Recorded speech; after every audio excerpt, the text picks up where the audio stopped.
m'appelle Éric Chaplet. Ça fait 18 ans que je suis rentré à la Monnaie de Paris en tant que graveur.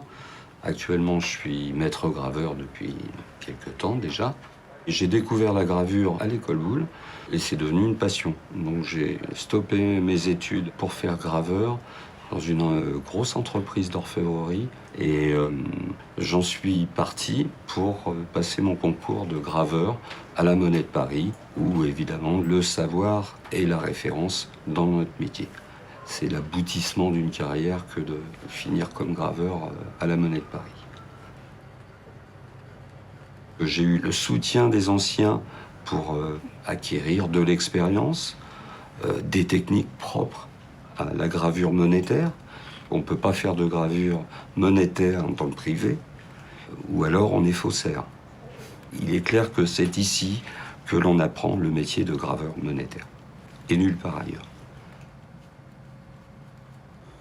C'est un gros travail d'analyse que de transmettre en volume quelque chose qui est dessiné ou une photographie.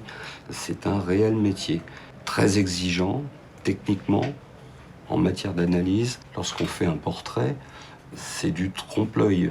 On donne l'effet de volume sans qu'il y en ait. Une pièce de monnaie ne peut pas être plus lourde que ce qui est défini au départ. Ça ne passerait plus dans le monnayeur.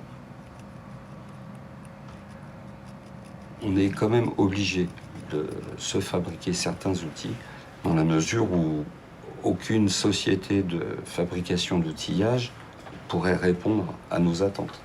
Il n'est pas rare que l'ancien laisse une part de son outillage, mais c'est pas systématique. Maintenant, les anciens, j'en fais partie, donc j'ai une chance inouïe, c'est de pouvoir, à mon tour, transmettre mon savoir et mon savoir-faire aux plus jeunes qui sont à l'écoute de tous les conseils et de toute l'expérience que je peux leur donner. Voilà. C'est une réelle joie de pouvoir continuer ça.